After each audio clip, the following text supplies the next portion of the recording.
Hello, Aroon. Hello, Vikram. Hi, Shubha. Good evening. Hello from Mysuru, a well-known heritage city. A warm welcome to Mysore Literature Festival virtual series. I'm Shubha Sanjayars, the chairperson of the Mysuru Literary Forum Charitable Trust and the book clubs.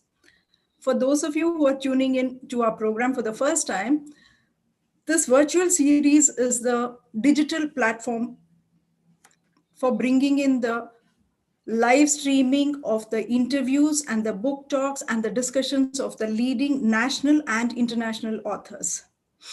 We from the Trust and the book clubs also keep organizing the author meets, book launches, and the Mysuru Literature Festival. We are happy the way it's evolving and it's being received by the people. We hope to keep bringing in more and more authors into our fold. One of our main supporters from the word go has been Aroon Raman. So happy and a warm thank you, Aroon, for all the support. And today we have on our panel Vikram Kirloskar. A warm welcome to you, Vikram, and Aroon Raman. Welcome to you both. Vikram is a chairman and the managing director of Kirloskar System. And we have just seen his long biodata. So if I go on, I think I can just take up the next 1 hour. So that I leave it to Aroon and we move on to the next. And we have Aroon, who's an entrepreneur of Bangalore based. And he's also an author, and his books, The Shadow of Throne, and his sequel to that book is Skyfire. Both have become very famous, and it's become the national bestseller. He's into his 4th book, and he does traveling, trekking, and advising people in his spare time. And he also supports a lot of NGOs. Okay, so Vikram's biodata, I'm not reading that, but there's just one thing I have to say before I sign off, that is his interests are diverse and intensity as his achievements. His interests are aero modeling, swimming, golf, tennis, cooking, painting, sculpture, Western and Indian classical music. So this is like a large, there's so much of diverse in this interest. So over to you all with a warm welcome, and a warm welcome to all the audience who've already logged in. Thank you. Thank you for that kind introduction, Shubha. And friends, viewers at today's evening session of the Mysore Literature Festival, a warm welcome to all of you. For the next 40 minutes or 45 minutes, I'm going to be in conversation with a pretty eminent guy on a topic that I think cannot be better phrased: times in the new age. If somebody said 4 months ago we'd be doing this festival in this fashion, and we'd be doing business meeting in a similar fashion, we'd be doing travelogues in a similar fashion, I would have said they were smoking something. But that's the reality of the last 4 to 5 months, and what a change it's been. A small little thing that the human eye cannot see, cannot sense, cannot feel, cannot touch, has turned the world upside down. And in a sense, themes and times for the new age seems a very appropriate for today's conversation. So let me start by asking you, Vikram, the first question, which is that we know even before the COVID pandemic turned the world upside down, we've had a world that's been in tremendous change. We've had global trends, which is, it appears that countries which were bastions of free trade and liberalism are turning inward. There are new dynamics. The world is becoming digitized at a very, very fast, some would say even frightening rate. There are trends towards nationalism, countries gathering together in groups and becoming more inward looking. Some would say there are threats to democracy and sustainability of the planet as a whole. So we've had tremendous sort of churn around these big ideas all over the world. And I'd like to therefore start with the world as a whole and these mega trends and ask you this question: are we really entering a new age, a new yuga? Of course, it's been COVID after that for the last 4 or 5 months. So what is your take on where the world is today, and what do you make of all these sort of trends and counter trends? You know, the world has changed with the way media operates. We know what is happening around the world instantly. And I think the biggest change, what I have seen, right, from whether from school and through college, I went to college in Boston and then school in Uti. And now I think we are getting a shortage. We're having a shortage of respect and mutual trust. Mutual trust and mutual respect, to my mind, seems to be getting in short supply. And it's becoming into a very divisive kind of a feeling. Whether you talk of free trade or whether you talk of closed borders and all that, that's a result of a lack of trust and respect. That's the way I look at it. I think that's the base of the problem. And maybe there's something wrong in the way we educate people, the way we live our lives, the way youngsters are getting brought up, maybe some of the older people, the way they're thinking and how they're able to convey these things.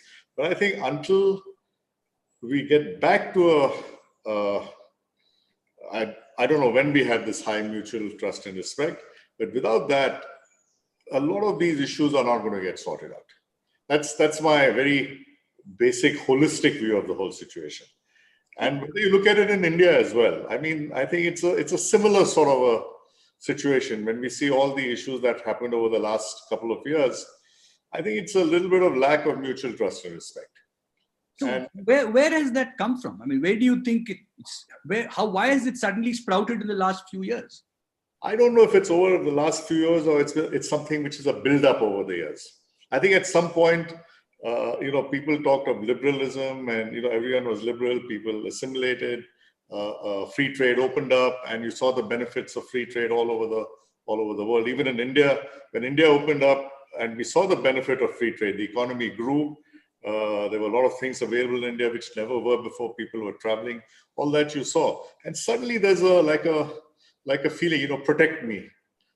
And it's not something I feel very comfortable about. I've been in many meetings where people are discussing about, how should we protect Indian industry in certain areas? What should we do to reduce imports? Rather than saying, how should we grow the economy and make ourselves more competitive and more assimilative and work in that direction. Well, I think there is a feeling, and I think that's, see, on the one hand, there is this tendency to move inward. So Trump is saying America first. Yeah. We have our own, not necessarily similar version, but we've been now talking about Atmanirbhar in the past few months to try and make ourselves self-sufficient and so on and so forth. Yes. But on the other hand, you have this tendency to digitalization of the world. Yes. Everything, has become a much more open field. Yeah. So the internet has opened out fields of knowledge across the globe. There's more opportunity to collaborate. So there seems to be some trends which work towards unifying or in some sense opening out borders. At the same time, there are trends that are working to closing borders. So it seems to be a very interesting kind of phase. Where are we going to? Yeah, I think when you say the whole digital trend and the ability to understand what's happening across the world very, very fast, being able to communicate across the world very fast, being able to control a machine across the world very fast because of connectivity, and you don't have any more service engineers coming to fix a machine. You can do it online. All these things. It means you're understanding what's happening across the world very fast, but yet there seems to be, people seem to be worried about themselves to some extent. I don't know whether, it's very hard for me to put a finger on. I have no issue with self-reliant India, but my meaning of self-reliance is that we get better, we grow our economy better, and we find jobs and for everyone and get everyone out of poverty. Okay. That's self-reliant India. Okay, it's not for me block import of X and export of Y and stuff. Right. It is high growth. Let us do more R&D here. Let us do more stuff here. Use your innovative skills. Use your brains. Use your entrepreneurship. That is my idea of self-reliance, and okay. I think that'll work. Well, there is a view, and I'm just going to put it to you for your reaction, that this rapid growth of digital, this whole growth of industry and digital makes a lot of people also very insecure. Let's say the people, particularly in the older generation, who do not have those skills. So we've been talking also about the digital divide. And some people are left out of the system. Others are obviously benefiting from the system. So because of this, there is certainly, one senses that there is a growing divide among the haves and the have-nots. There's inequality also that's building. Certainly, we know that there's inequality that's building in the world. America, for example, is an unequal society. Other societies are more equal. But India also, we've seen inequalities building. So do you also subscribe to this view that unless we address this problem, the world of the internet and the digital world, and today in COVID, we find that many kids don't have access to the net. So in fact, the well-off kids have access to the net, and tuition and classes seem to go on. But on the other side, even if you go to Tumkur and a little beyond, there's no connectivity that's good enough for the children to learn, right? And they don't have gadgets. So there is a real concern here. See there, I keep looking at my schooling. I went to Lawrence School. I was there for 8 years. Ryan is my classmate. And at that time, we had to do everything with our own hands. We had to learn do everything, whether it's polishing shoes, whether it's X, Y, Z. And, now I can manage myself. I can cook, I can clean, I can look after myself very, very comfortably without any hassle. When I look at my daughter's case, and even further on, and we're talking of generally wealthier people like ourselves, we are not able to train our children. I'm not able to train my children to do what I can do. Clean. I try my best to teach, but it's still very, very difficult. I try to teach people how to do things with their hand, and I find it very difficult to do it. I pay a lot of respect and importance to people who can do things with their hands more than what they can do with money. Very frankly, I like the artists, I like the sculptors, I like the cooks, I like the people in the factory who can figure out how to manage a machine, make metal, and this kind of stuff. That's my passion. That's the way I look at it. But I think there is a lack of people don't give respect for skills. I keep going to Japan a lot. I've been going to Japan for the last 40 years. And the guy, the potter, okay, the guy who makes a very fantastic pottery or whatever, artist, he is given the same status as the boss of a big company. Okay, the artist in that. And the price of pottery there is so high, it looks crazy. And I think, I believe for our country to prosper, which is why I'm very happy to join the Mysore Literature Festival. I believe we are not spending enough time on the humanities as a nation, in schools, in learning arts, crafts, and literature and history and whatever, geography. I think you need to understand your own culture or culture around the world. Whatever is happening now, you can read in history. I read a lot of history, and I always try to find old historical books to find out is there anything similar. Classic is COVID. You look at what happened during the plague in various parts of the world. Right. Or they didn't get out of the plague, and the Spanish flu, and even older, when there were no medicines and no one had a clue about the plague. At that time, almost 20-30% of the populations died.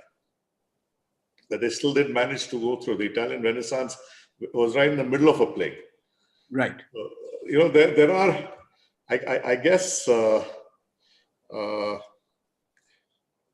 it does boil down, to my mind, to certain amount of a cultural training or appreciation, literature appreciation, art and history appreciation, understanding these, not just digital XYZ. So if I ask you, that's why looking into Wikipedia to understand something is not really reading history, learning history. Right. So if you, in your sort of talking to other industry leaders and sort of talking to people around the world, what is the sense that you get about all these churns that are happening today all over the world? Is it just a phase that we are passing, or is there a fundamental pivot as we're entering a new yuga, new age? What is your sense of it? I have friends say, I go to the US a lot. I serve on a college board there on the East Coast, and a liberal arts college. But so you have one extreme kind of view on the East Coast liberal arts side, that this is rubbish. We have to have an open country. We have to have an open economy. We have to have open. And I know industry people in the center part of the US running heavy industry and all that, and they're saying, no, we need protection from imports. The labor is so cheap. So you get both sides of it, and you can't really say one is wrong and one is right. Somewhere there has to be a balance, and I think what happens with this very easy media, or very easy to see media, is that any little bit of off balance gets expanded, and it goes all over the world very, very fast. Okay. And it creates, you think this is the big problem. Maybe it's not such a big problem. Right. But hard to sort of predict any form of future, right? There's no crystal ball that can really tell you what's going to happen. No. So businesses are just pretty much planning for the next 6 months, 3 months, very short term now. See, the way I'm looking at it is, pre-vaccine and post-vaccine. Okay. There's going to be that's the way we'll have to work our pre-vaccine plans on how to just maintain cash flow, keep our costs very, very low, protect all the skills that we have, don't let it off. Whatever planning that we are doing, continue that, but perhaps in a scaled down, lower cost manner. I'll tell you some of the projects we had started. We've cut their cost down dramatically, like, scrap a building, new building, manage to fit everything in an existing space, reorganize things. All those kind of things are happening. How to be more competitive. And I think post-COVID, or post-vaccine, let me say, not post-COVID will always remain probably. Post-vaccine, it's those who are very competitive that will survive and do well. So I think you have to focus on getting competitive. Quality, cost, and delivery. Just focus on quality, cost, delivery. That's my only thing. That I do quality, cost, delivery, safety, and environment. So that brings me specifically to environment. Yeah. Look, one of the things that certainly in India, not so much, but certainly worldwide, I think there is a loss of trust in capitalism. There's a loss of trust in businesses. Yeah. I mean, if you look at the last several years, even companies as iconic as Volkswagen, Toshiba have been found guilty of absolutely unethical practices. Yeah. And this is not something that the average citizen expected. These were very respected companies, respected brands. And when you look at India, there is no dearth of scams that we see that have happened in the last, legacy scams, which has left the banking system pretty much crippled in many respects. So there's also a feeling, particularly in minds of many citizens, civil society, and even among responsible corporates, that the companies have not been, or many companies have not been at all running themselves ethically. They've let this whole thing fester to a point where they're not, it's all private sort of gain and the hell with the public good. And also you see that in environmental degradation, right? All over the world, environments are getting destroyed. So what is your sense? Is there a defense that company can mount, or is it a mixed bag? No, I'm going to mount a defense on what I do. Okay. And what I'm trying to tell other people and what our company and my partners do. Several years ago, the chairman of Toyota, Mr. Uchiyamada, he's the one who invented the hybrids. Anyway, he said we have to go to zero carbon by a certain time frame. And for us in India, I've got 5-6 joint ventures with Toyota Motor, and there are other companies. We decided about 8-10 years ago also to really do a mega change in our whole the way we work on environment. Right now, in our car factory, we don't use Kaveri water at all. They built a pipeline for us when we set up Biddi. We do 100% recycling, rainwater harvesting. The only water we are buying now is for drinking, because drinking and kitchen, for various reasons, it's more an emotional issue. The water we generate is as good for drinking, but there's a mental. But we've gone through a lot of work on doing that. We use the least amount of power to produce a car in the world, all through a lot of innovation, small work. We are, I think, about 95% renewable energy. A whole car plant and all our component plants working on that. We have zero, volatile compounds going. We measure our volatile compounds every day. Zero waste, any kind of liquid going out. So it's taken a lot of work to do it. And frankly, it has saved us a lot of money. So my case, I have been talking on just cleaning up your factories to businessmen. And in CII, my 1 year in CII, when I was president, I talked of two things a lot everywhere. One was governance issues and the other was environmental issues. And I think last year I spoke at the World Bank in that spring thing story. They call me to talk on glaciers. What can industry do to stop glaciers from melting? I said industry can go to zero carbon. and we are continuously measuring our carbon output as a production unit with trees, etc. On the product side, we will change almost by, I think in another 2-3 years, will be almost all our production is going to be hybrid. We have still the lowest emission levels. When we go to hybrid, and I look then at tanked, not from well to wheel, that is the start of the energy to the use of energy, we think that is the lowest in terms of carbon. We know it's the lowest in terms of carbon and fuel efficiency and energy efficiency. And we are going ahead and replacing most of our vehicles by hybrid technology in the next few years. So we are educating all our suppliers on this, all our dealers. Most of our dealers now, we have minimum water for car wash. There's so much you can do. You just have to do it. And from CII, when I was president, I kept pushing the agenda everywhere on the environment. And you think companies are listening? They're taking. There are some companies who are definitely listening. The big daddy, I mean, the biggest one, Reliance. I think Mukesh had said somewhere in the last couple of months that he wants Reliance to be a zero carbon company in the next 15-20 years. So I think there are people, and he's going. I think they're talking of. I don't know what they're planning, but they probably have some plans, some long-term strategy how to do it. But there are certainly companies who are doing it. We are trying to work hard on hydrogen. We are trying to figure out fuel cells, many things. But also, right now, I've put up a training center.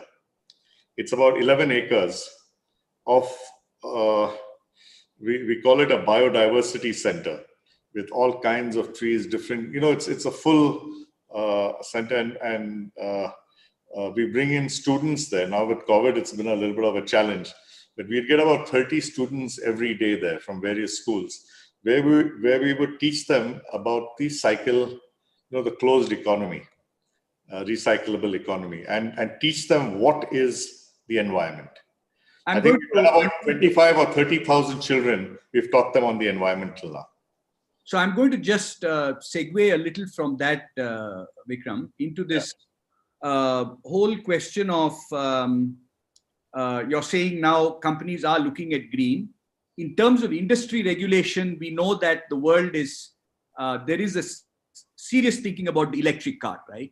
And mobility in general. So we had pre-COVID, there was a buzz around electric. There was also a buzz around saying, individual car ownership is going to stop. It's all going to be shared mobility, the Ubers and the ride-hailing companies of the world. Now, post-COVID, it's shifted back to individual car ownership because nobody wants to sit in a crowded car and share cars with anybody. So it's all topsy-turvy. Yeah. But do you believe in your own view that the electric car, in terms of transportation worldwide, what's the timeline that you're seeing it becoming a mass, almost beginning to replace the IC engine significantly? Is it 5 years, 10 years, 15 years? What's the trajectory? So you got to look at, is your objective an electric car or is your objective reduction of carbon? Right. Correct. That's the more important question. That's the more important question. And when you look at that objective, it varies country to country. If you look at a country like Norway, which is 100% hydropower. Okay. It makes sense not to use any IC engines at all. Okay. Because the power generation is coming from renewable sources. It's clean power generation. There is no, even if there are losses in electricity, blah, blah, blah, it's okay. Then, there is a certain amount of carbon content in a battery. It sort of compensates. So something like, there is a lot of carbon content in the battery. Batteries will get better, or let's say it will go to hydrogen in the future. When I look at electrified vehicles, I look at pure electric, hybrid, and hydrogen, all three as electrified vehicles. If you look at India, we have to look at our past scenario here as we go forward. Presently, about 70% or more of the used power, I think it's more than 70, 75, 80% of the used power is coal-based.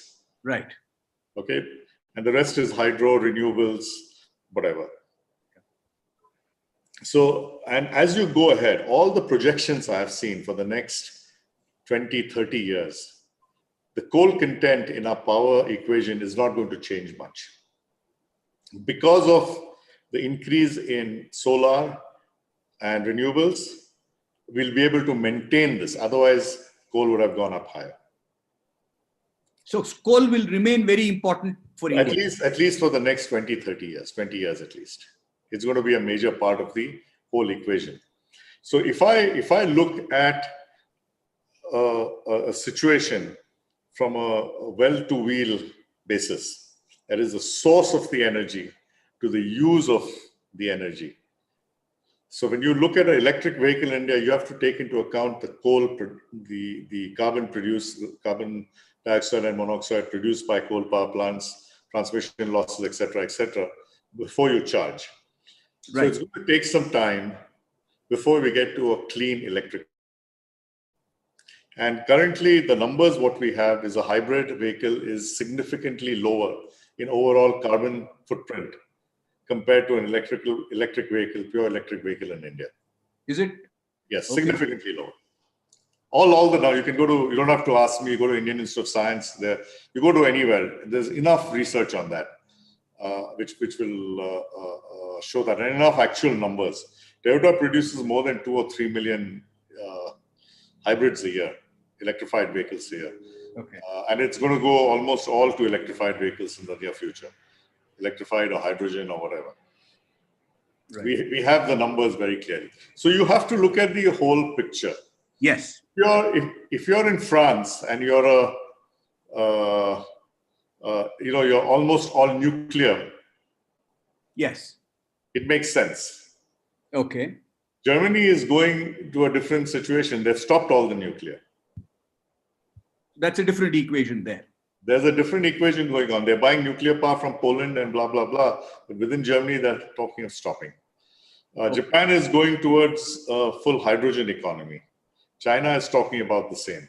So I think there's a little bit of the whole energy policy as it goes. Now, finally, we are going to end up with electrified vehicles only. Whether it's a pure electric or a hydrogen electric or an IC engine electric. I think it's going to be that way.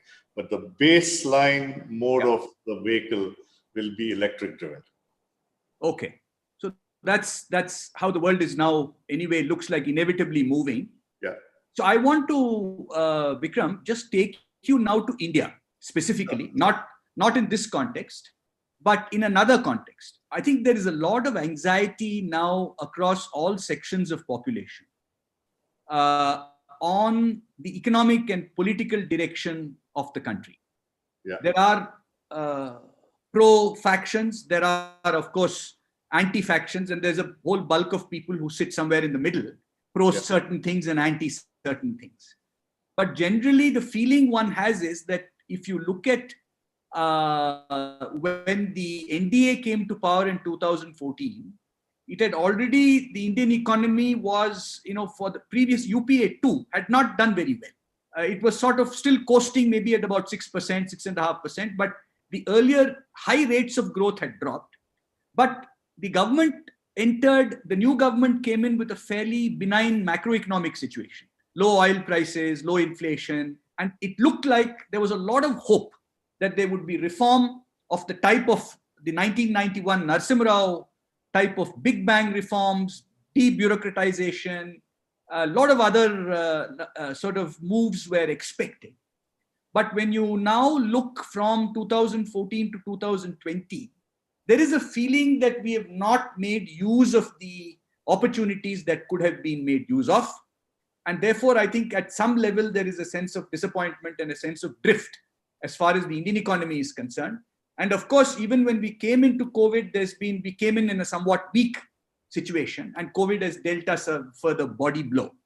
So looking at the past, what is your assessment? And going forward, what is your feeling in your conversations with your industry leaders and also policymakers, government people, and yourself? Yeah, when the change happened, oil prices were at their lowest. And I thought it will be fantastic. The thing is going to just shoot up. And it didn't shoot up. I think there are a couple of you can sit and blame so many people at the you go back.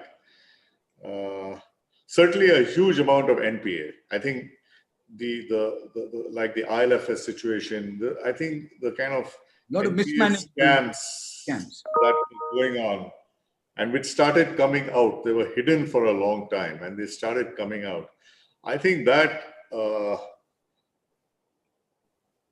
caused a lot of mistrust. This, what I say is, to have an open economy, you need trust and respect between government and industry, mutual trust and mutual respect, industry and society and government. That's the only way institutions can be built. And somehow the way the scams started coming out and the NPA situations and the bank problems started coming up, a whole lot of trust between government and industry started disappearing. Mutual trust and mutual respect, which caused, you open something and close something else, or put a check on something else. That kind of attitude started coming. Okay, that's and the whole world economy was also having some issues. I firmly believe the best thing for India would be a complete open, liberal economy. Minimum regulation, the only tough regulations on environment and safety and health. Okay, the rest of it should be, I've been repeatedly asking for is, you have whatever forms and all that, just go on self-declaration and do an audit if you require. But don't ask, don't misuse the environmental issues or the safety issues. What do you make of, right? But what do you make still of the fact that, when the lockdown happened, you saw the migrant problem and so on? I think the migrant problem was missed. I think someone missed the migrant problem, and it was terrible, very, very sad. It seems to be out of the news now because I think it was tackled pretty fast. The rest of the stuff was tackled, I think, pretty well across the country. We never had shortages of food or anything around. Shortage of power, internet, nothing, everything was working. Migrant was something I think someone has missed completely. Didn't expect it at all. Okay. That's I think it's a genuine miss. And then tried to correct very fast. It's very, very unfortunate for those people. It's very sad, the stories you saw on TV. And do you think that this government is entering a reform phase, or it's still sort of flailing around, and the capability of the bureaucracy to deliver a fresh bout of reform and a charge? Is it possible, or are we stuck in this? I think you're seeing it in different states.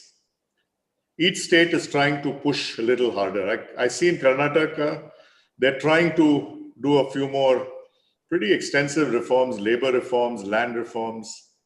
They're trying very hard to do that. And they're trying to push it through. Some of the states are doing that. If you look at where are the reforms required most, it's in the states now. It's essentially land and labor now. There's nothing much in the center. You don't really need to go to center to do anything right now. Right. So the states have to act. Yeah, the states are the ones. And I think there are a lot of states who are trying very hard to make changes at this time. They have a lot of people who are within the states who are for it, against it, within their own political system. But I think they're trying very hard. Not all states, but certainly Karnataka is trying. I think they're trying hard. So if there is a model that India should adopt now on its path forward, is there a country that you would point to? I hear a lot about, for example, Norway or Scandinavia that has a very free, let's say, commercial and business system, combined with high levels of tax and social security nets. Right? Yeah. So you have a commitment to within quotes, a social welfare state. In that sense, it is a social state, a social net state. But it also believes in a sense, untrammeled, sort of operation of industry and so on. So that's one model. It has a huge oil income. Sorry? It has a huge oil income. Well, I'm just where generally they can sustain all this stuff. Yeah, even if you look at, for example, Canada as opposed to the United States, you find it's a more egalitarian and kind of a high taxes and redistributive kind of mechanisms as opposed to, say, the United States. So Japan has its own sort of way of doing things. China has its way of doing things. So what should be the Indian path? I mean, we seem to be, constantly muddling our own, doing our own thing, but without any great, clear, cohesive sense of what should be our model. If you look at the see, one is Norway, Sweden, all these, they are very tiny populations, 5 million, 10 million, 12 million, and all that. Okay, that's one story. Huge natural resources, fantastic oil production, and wealth built up over the centuries. Huge amount of wealth built up over the centuries. If you look at us to 1.3 billion, 1.4 billion, going up, we have to provide employment or livelihood for all our people. That's our biggest issue. Challenge. Just high taxation is not going to provide livelihood. People buying investment in factories, investment in agriculture, investment in mechanized agriculture, the whole food chain, all that infrastructure is going to build up our economy. I think we have to do what the Chinese did. That's the one. If you look at any time, or even South Korea, even years before, that's a much smaller thing. But if you look at any comparison, you see what the Chinese did. Essentially, they invested a lot in the economy, in the whole infrastructure and education, amount of colleges, schools, all that kind of stuff, even health. And they let people innovate and do whatever they wanted. I'm not saying sit and copy everything around the world. I think we have enough brains to do our own innovation and own design, and we have enough of a market to supply to. But I think we have to work on growing the economy. China is one story of a big one, but you look at even Vietnam coming out of the mess that they did. Okay, right. And they are pushing capitalism to its hilt. I've been to Vietnam. I've seen it's amazing what they're doing. How easy it is to get inside the country and get out. But those are sort of, would you not say they are totalitarian states? They are able to ramp. I mean, China is China, yes. But when you go to places like Vietnam and all that, you don't feel that. It doesn't. There is election. Come through as a draconian kind of a. Yeah. But I don't think they're creating a. They're just opening up the economy. They're not. They're not saying only you 5 people will become rich, or you 20 people. I think it's open for all. It's open for locals. It's open for foreigners. It's open for everyone. Anyone who's willing to invest and grow the economy. And I think we have to do this. We have to grow the economy in India. How else are we going to provide jobs or provide livelihoods for everyone and a decent standard of living with decent health supplies, with decent health and education? Okay, so the money is not going to come out of just taxation.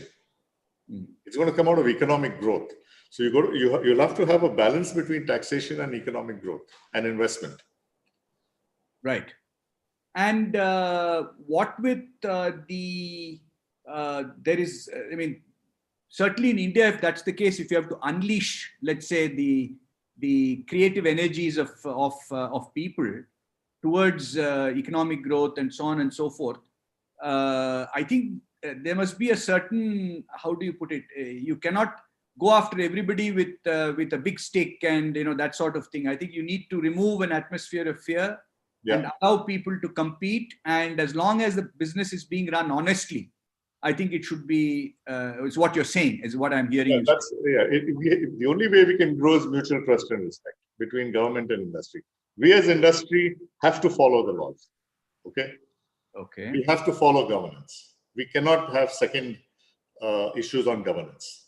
It cannot be a jugaad economy. Right. Jugaad economies will not grow. Jugaad quality will not work. No one will buy it. So it's a behavioral change also, I believe. If you look at developed countries, seriously developed countries, like you're talking of Norway or perhaps Singapore, maybe people will agree or not agree. But there is a certain amount of, you see the respect between the institutions and society and industry and government. It's a personal habit that I will not try to break the law. People here talk about what fun I had breaking the law. So you think that unless those sorts of... We have to change ourselves. We cannot just go like this. Right. So from that viewpoint, Vikram, I'm going to come to my final question because we need a little time for Q&As. Quite a few questions have come in. Yeah. If you had a crystal ball in front of you and I asked you about the future of India, which is of most importance to us as Indians, as Desis, there are, I think, there is a lot of concern, worry across the spectrum. I mean, some people could say that, we're going in the wrong direction economically. Others are saying we're not really making a dent on poverty. We're losing time, losing momentum. Countries are becoming autarkic, turning inward. Our global opportunities are drying up. So there's all this sort of flood of, you could also say worries and concerns and anxieties. There are others also who feel, no, we will find our place in the sun. India's too big an economy to ignore. We've got bright sunrise spots. So depending on who you speak to, it's either a half empty or a half full glass. So from your own perspective, what does your crystal ball tell you for the next, let's say, 5 to 10 years? India, is it going to muddle along? Are we going to see a paradigm breakthrough, or are we going to see, in fact, a slide back, which is what I think a lot of people are fearful of and worried about? What is your sense? I'll tell you, I have always been an eternal optimist in India, and my whole work is based on being an optimist. Okay. So I have always looked at, we can do something better in India. Right from when I started work, yes, I can make this, I can try to make this and sell it and grow this, sell it around the world. But I've always thought we can do anything in India that anyone can do in the world. That's my basic philosophy and basic feeling.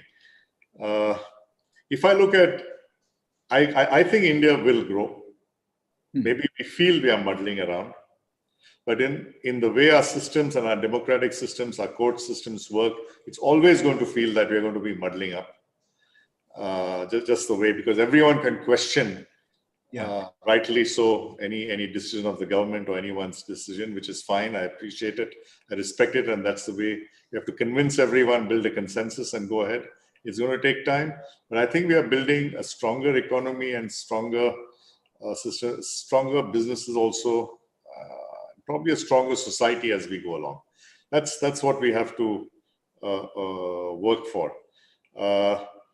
One thing I do find, actually one of the things I've learned over the years is, you have to learn from your mistakes very quickly. And I think we have to learn as a country from our mistakes very quickly, not just sit and gloss over them. If you look at some good things, communication, cost of communication in India. Cost of making a phone call. Where can you make a phone call at this cost anywhere in the world? Right. Where can you get internet access, whatever limited it is, at the cost you're paying in the world? While the airlines were running, even though they were making losses, they were still managing. Airplane seats were one of the cheapest in the world.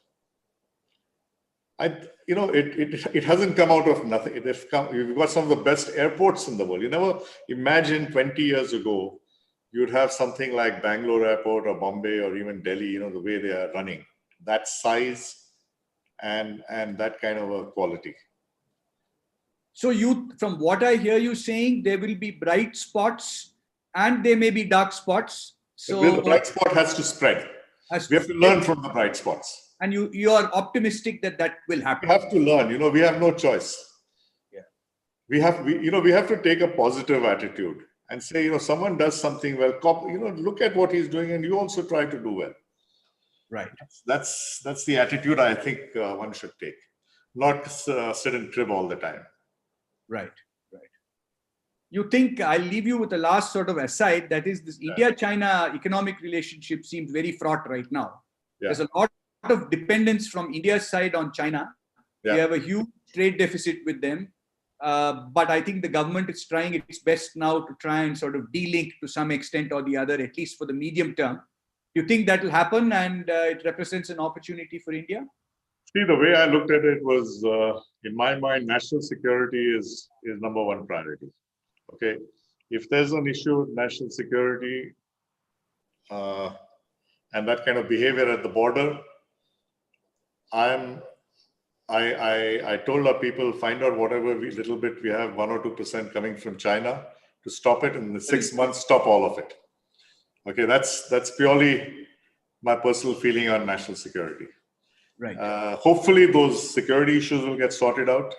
You cannot produce by yourself in the world, all over the world. The auto industry, even in Japan, it is not 100% made in Japan. There is import content. China makes, I think, close to 20 million cars. We make less than 3. Right. Obviously, their parts are going to be far more competitive. So I think instead of figuring out, security is one issue, but trying to figure out what we are trying to stop imports from China. Let's see, instead of 3, can we make 6? And then that will make us, even at 3, we are pretty competitive. At 6, we'll be super competitive. Right. I think that is more important. I think, as you said. Yeah. Okay. On that note, thank you very much, Vikram. Let's take some questions now from the audience. There are quite a few now that's come up. The first, just a minute. I'm just now opening up the chat box. So the first question is from Jayashri Jagannath, and she's has a specific question. Sorry, Jayashri's a little down the line. There are others in front. Let me just go in sort of order of sort of as they appear.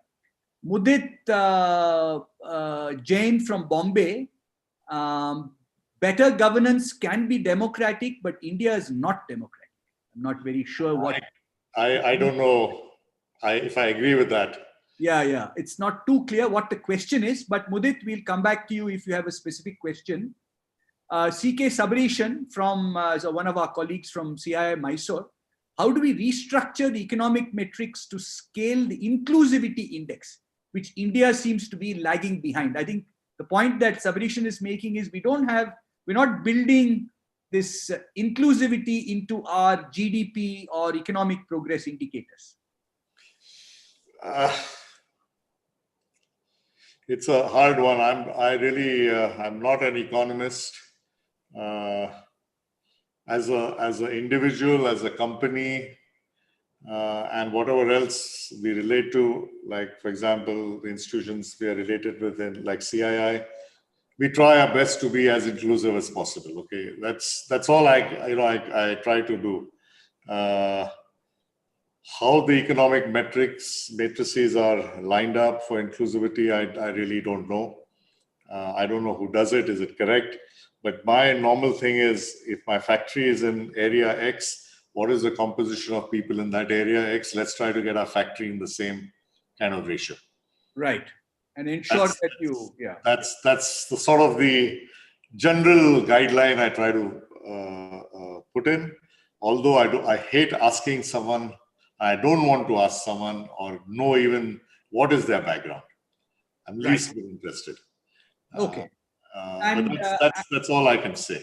Right. Be inclusive in your specific HR and people practices is what. See, if everyone does that, then the whole country becomes inclusive. That's about it. Everyone as an individual has to be inclusive. Right. There are two related questions here, one from Mr. Shashidhar and one from Asha Rao.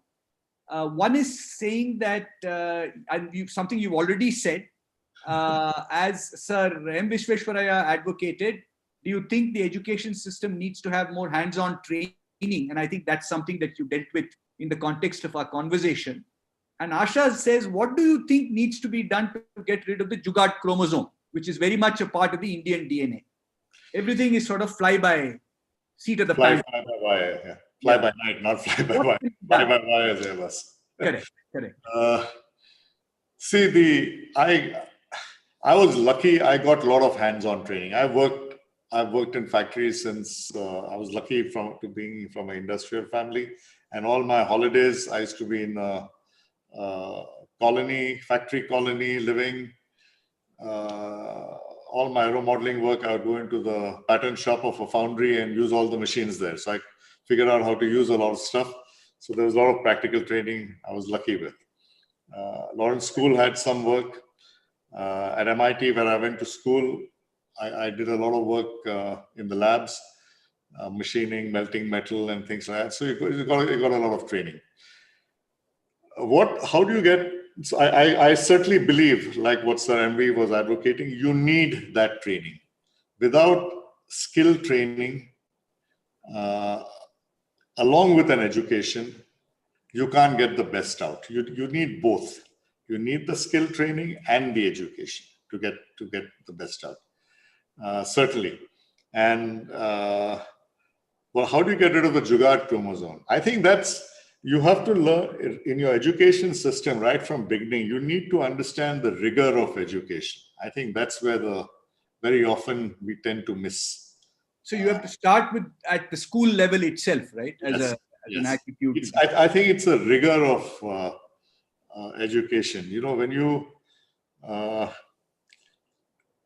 When people do a research in college or a paper or something, you can't. I see a lot of times they have a subject, they have a problem and they think they have the solution, and then they make up the research to suit the solution, to suit what they think is the correct solution. That is not rigor. It looks like a lot of paperwork. But if you're doing a research and you get data, correct data, truthful data, and your result is based on the data and analysis with full rigor, then you're not doing Jugaad. I'm talking very much like an engineer, and I think that has to be changed to different parts of. But whether it's early and medicine, whether it's doing chemistry, whatever it is, I think to avoid Jugaad, you need to get into truthful data-based analysis, real data-based analysis, not imaginary data-based analysis. That is the key to getting rid of Jugaad. Okay. Anita Parihar wants to know, the government tends to deliver as per its party election manifesto. So it's got its own set of priorities. As civil society, what do we need to do precisely to keep pressure on governments for accountability? What is your opinion on what needs to be done in order to keep the pressure up on government to deliver? Unfortunately, the real pressure comes only at election time. Very, very hard to pressurize in the middle of the term, except the use of media. And, sometimes we get upset with the way the media shows at night, entertainment at night. But I think to some extent, to a large extent, media has done a pretty good job of trying to get governments to be more responsible and accountable to whatever they have said. To a large extent, I think, sometimes it goes overboard. Well, I mean, if you look at some of the TV debates today, I think but I think to a large extent, that's the only way we have. There's nothing else we have, very frankly. When we have a CI meeting with the government and talk about issues, if it's a closed door meeting, we talk a little more seriously and we ask tough questions. If it's a more public meeting, it tends to be you know how it's, you've been to those meetings as well. We try to be nice to each other. So I think it varies. The media has done, even in the COVID situation, I think on the immigrants, for example, the migrant problem, without the media, I don't think that problem would have come out so clearly, so fast, and also action taken on it so fast. Kept pressure on government to react. And the government has reacted pretty fast also. Right. It's been bad for a lot of people, very sad and terrible stories, but they finally did react, and I think it did hurt them pretty badly. So Dr. Joseph Thomas wants to know about the role of women in manufacturing. He says we see very few women in manufacturing. And is there any reason for that? And what are you guys doing to redress that? We've had, from the earliest days in Kirloskar, we've had full factories with only women from 50s and 40s, 1930s, 40s, 50s. But there could be more women, let me say, working across the board. We have full factories. I think Kirloskar Brothers has a factory in Coimbatore, pump factory, which is only women working there. So, but that's not the way. It'd rather be a proper mix of people in a factory. Just having a factory, it sounds good, but a good mix of all gender, all kinds of people, because they are smart and they're capable, is the right way to go ahead. One of the problems I have had, and partly my problem, is when the factories are a little out of the city and people are getting bussed there, 1 hour, 1.5 hour bus rides. I get worried about night shifts, and frankly, I keep worrying about safety as well as diversity in the plant. Right. And I tend to go with safety.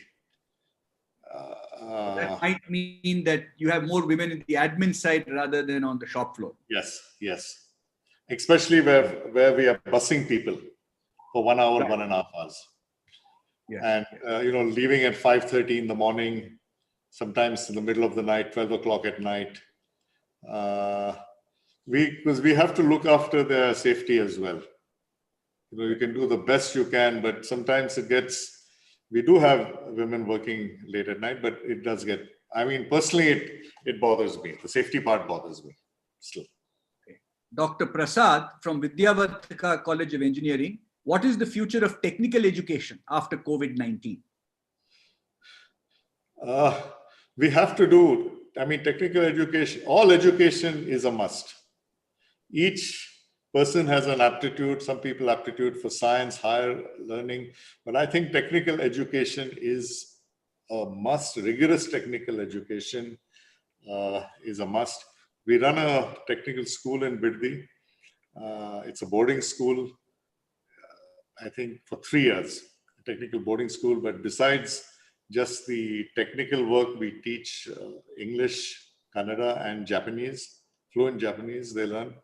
They learn a little bit of gardening, health, sports, yoga. We do a whole lot of stuff along with them. So it has to be technical and other things. We look at mind and body and soul in the education and technical schools. All three need to be done in a balanced form. And it's very, very important. It's going to be even more important to get our country back on its feet. Which brings me to two what seem to be pretty interesting questions. One is from Dr. Dore, Srinath Dore in Dubai. What is Mr. Kirloskar's opinion on Yuval Noah Harari's book, The 21st Century, his prediction that the world will be driven by algorithmic models, removing human element? We've, a lot of AI, machine intelligence, machine learning, deep learning, all this stuff, especially in healthcare and other sectors. Are we in for a redundancy of the human mind and the human brain in all these professions like healthcare and so on? What is your sense of that? I heard him speak in, I think, end of January or early February in Davos. Okay, in Davos. At first I was wondering, what am I listening to, man? This guy is, the way he was saying, because of algorithms and artificial intelligence, I will know what a judge will think and what kind of judgment will come, and based on halfway across the world. And he kept giving many, many, many examples. And yeah, it sounds, I think it's up to us as humans to look after ourselves and our minds, and decide what is right and what is wrong. And it's like diagnosis, medical diagnosis. There are some doctors, they feel the pulse in all your extremities and hands, legs, everything, and they'll do so many things. They listen to you breathe and everything. Old school. The old school ones, and sometimes they're very reliable. They use that plus this kind of data. I've seen both combined. I see, if humans were like robots or will become like robots, then why bother with a literature festival at all? I didn't really care much for that view, for his life, or care for his talk that day. I have not read his book, and I don't want to be really thinking of life in that kind of a manner. I like to enjoy. I think I like to cook, and I enjoy good food, and I cook a lot. I've been cooking almost every day with this COVID. Right. And you don't want an algorithm doing that for you, right? No. An algorithm will not be able to do that. Will not be able to say this vegetable is slightly more ripe today than yesterday. Yeah. Okay. And then how do I treat it differently than I would do yesterday? Right. Mudit's back on, and this question is important. My question is, why can't we have a MITI style setup for cooperation between government and business, which was so successful in Japan? Is the government willing to do something like this? I think MITI was a more controlled kind of more controlled institution. MITI, when it set up strongly after the Second World War, was actually directing business or the country's business like a planning, almost like a planning commission, do this, do this, do this, and supporting it. They were looking at the world economy and they started saying, yeah, only 3 or 4 companies enough in this sector and only 10 in this sector, and that kind of stuff. One of the problems, it was extremely successful model. It worked. It made sure that resources went to the right places. I think something similar was done in South Korea, but maybe got carried away with the chaebols. In Japan, it was more balanced. But they made sure resources went to the right sectors. It was not, there was no wastage of resources to a large extent. There was competition, but still resources were managed. A result of that, though, one of the problems, the result of that, and Dr. Soichiro Toyoda, he's one of the patriarchs of Toyota Motor. 20 years ago, he was in India, and at a lunch meeting, CI lunch meeting, someone asked him, how do you foresee Japan in the future? And he said, Japan will be a underdeveloped country in the future. And they said, why? He says, because in the last so many years, we've run such a controlled business environment that we have no new entrepreneurs and new small companies and new innovation coming out. All the innovation is being done in these large conglomerates and big companies. You're finding very little of it in small companies and startups and stuff coming up. Things have changed, of course, in Japan as they've also understood this problem and they've been opening up and pushing. But you don't see a venture capital business in Japan until SoftBank really came up. But you don't see it like the US or other parts of it. So there are plus and minuses with it.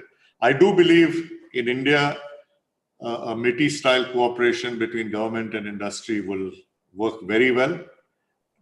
We are trying to do that. We work from CII. We keep talking with the industry ministry and DHI, Department of Heavy Industries, and the other ministries on trying to build a common vision or a longer-term vision for each different industrial sectors. There's work going on that.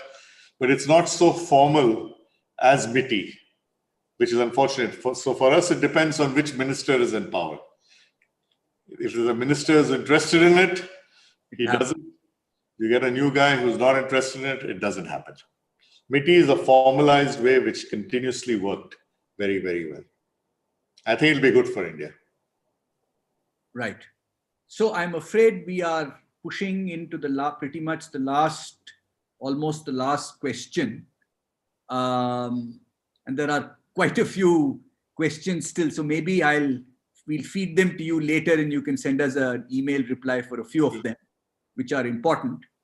But I'll leave you with two questions now. And I think with that, we will have to bring the session to an end. One is a concern that's been raised by one of the questioners, Jayashree again. Automation and a labor-intensive economy like ours, will not robotics and automation, are they not, will it not be the ruin of industrial labor if applied in that fashion? And are we not, going to displace and throw a lot of people out of jobs? That's question number one. The second one is from Priya, and she says, why does it appear that industry bodies seem not speaking enough truth to power?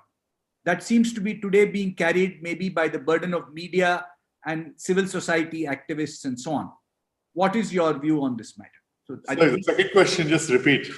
Why does it appear that industry bodies are not speaking enough truth to power? Yeah. And that's being the pushback against government is being left a lot to civil society, and industry seems to be very quiet and timid in these matters. Okay. That's a fair question. I think very valid question, because sometimes when I was president of CII, I kept getting those questions saying, are you being really sweet and nice to everyone because you just want to have a good relationship with the people in government? I think, let me answer that question first. From CII, what we have been doing is not countering someone publicly so much as in, but we are doing a pretty hard talk when we are directly in closed door sessions with the government. And the way we try to do our hard talk is we try to collect data, make an analysis, and present that data. We are not going and just saying something. We are trying our best. We don't want to do that, because it's of no use except a talking match. So a lot of the issues that you're referring to, and when we do talk with governments on those issues, we try to collect data, make an analysis, and make suggestions based on that data and go there. I've done that many times. I've done that and I still do that. And that's the way at least CII as an industry body is working at it. I know that's not probably the best answer, because you'll say on TV, you say one thing and you're always so nice about everything, and then I don't know what else you do. And I've been accused of that many times, although I've tried my best to be as plain as possible on TV whenever asked questions regarding government issues and country issues. The other question was on robotics and destroying livelihoods. Yeah, automation. It's the classic story is to my mind. Then why don't we all just live on candles? If we need to grow the economy, everything, including, you're not going to be able to grow the economy without productivity going up. Even in agriculture, unless farming productivity improves, the economy is not going to grow. And the reason why India has become self-sufficient to a large extent in food over the years is because productivity in farming increased. I don't know what else to say except for that. The growth, automation is a result of the size of, is because there is growth and there is demand. And you need to make more of the stuff. You require sometimes automation for safety reasons as well. But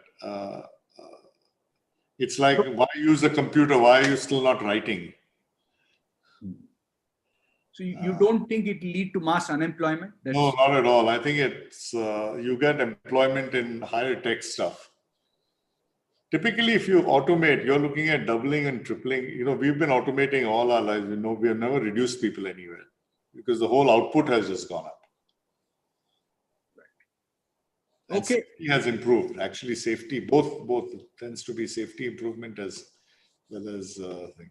And it's related to quality. It's related to people willing to buy your product. Stimulate demand and so on. Stimulate demand, yeah. I think it's a whole thing. I don't think we should worry so much about automation. People have to manufacture automation. It takes a lot of employment to manufacture automation. Purpose of automation is not to reduce labor. Purpose of automation is to make the process better.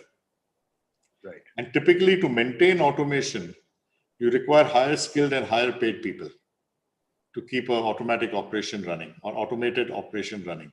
And you require a lot of higher skilled people to manufacture that automation. So there will be a sort of spiral there. Yeah, there is a spiral there. The amount of, I know small companies in Bangalore who have come up, or I know in the auto sector, auto suppliers, machinery suppliers. Amount of machinery suppliers we have developed around here is not funny over the years. Okay. Making small automation. And they all are employing people. Right. Okay. So on that note, Vikram, I'd like to bring this session to a close and thank you very much for having consented to be in this conversation. I think the audience would have enjoyed it greatly, and I know I have certainly enjoyed the interaction and the toing and froing. It's been fun. So can I say one last thing? Yeah. I'm not a writer, but it was fun being invited for a literature festival. But this my COVID thing, I've got one project going on. I'm rebuilding my train set. Ah, lovely. Sounds terrific. From school days. I pulled out everything. So even if we cannot actually do a train ride, we can at least sort of look at one. Okay, Shubha, over to you. So to be optimist is the way to success. That's Vikram's message. So don't lose hope. Keep at it. Success will come one's way. Right, Vikram? Thank you. Thanks a ton from the team of Mysuru Literature Festival. Aroon, thanks a ton. You did a wonderful job as a moderator. And both of you, thank you for taking your time off and being on a literature festival. I just got a phone call as we started this session from a school principal who also has a 11th and 12th saying that, Shubha, why didn't you tell us about this program? Because, we would have wanted our students in the 10th, 11th and 12th to see this. I said, oh, they were like, yeah, because, we pass this Kirloskar factory every day and it would be a immediate connect for our students. So Vikram, with that note, I think you're getting the hint. Thank you. If not for the 5th, maybe for the 6th literature festival, whenever we are going to go physical, you are going to be in my. Okay. Thank you very much. The pleasure. You're the proof for this. Pleasure. Thank you very much. You can log off and thank you both again. And thank you, audience. Thank you. Good night, everybody. Good night.